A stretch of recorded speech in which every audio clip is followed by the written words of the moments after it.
But what if I didn't do anything wrong and I don't deserve the bad consequence, I don't deserve the catastrophe?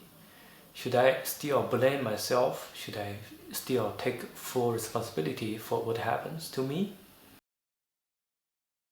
I have been listening to Jordan Peterson's lecture Maps of Meaning for many times. The more I listen and think about his ideas, the more they make sense. However, there is one major conclusion that he made in his last lecture, which I think is also one of the most important conclusions that he made, that confused me for a long time. He suggested that accept responsibility for the catastrophe of your life, and that way you transcend it. When I think about the situation that when I did something wrong, then some bad consequence just happened to me, it makes sense that I should take responsibility for the consequence or for the catastrophe. But what if I didn't do anything wrong and I don't deserve the bad consequence, I don't deserve the catastrophe? Should I still blame myself? Should I still take full responsibility for what happens to me? For example, should I blame myself for the bad weather? Should I blame myself for the bad traffic I'm in? Should I blame myself for the terrible boss that I need to cope with every day?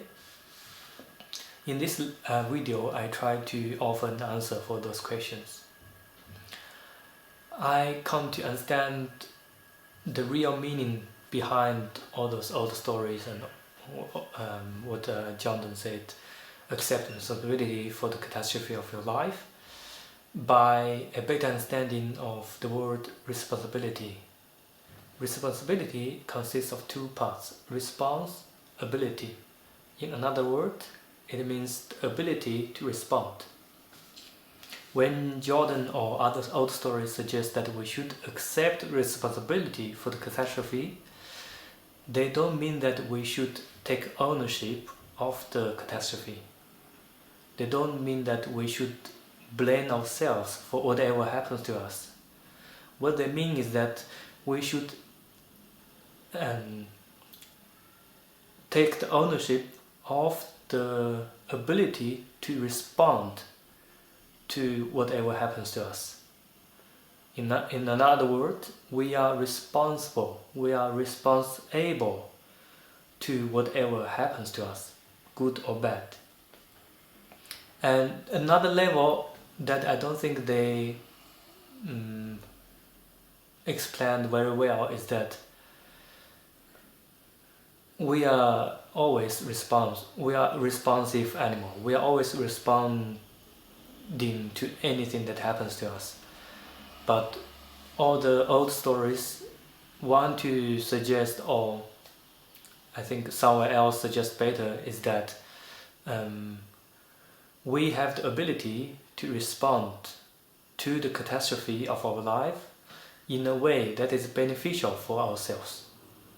So the catastrophe or whatever happens to us can be bad, can be very bad. But as a human being, the key is to respond to it in a way that is good for us. So no matter how bad it happened, how bad the thing happened, we can always choose a way to respond that is beneficial for us. So when you meet a dragon, when a dragon attacks you, do you want to be a rabbit that just get attacked? Or do you want to be a hero that fight the dragon and harvest the gold, try to harvest the gold that the dragon holds?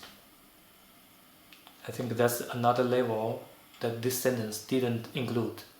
Do you want to respond to whatever happens to you in a way that is beneficial for you now and for you in the long term?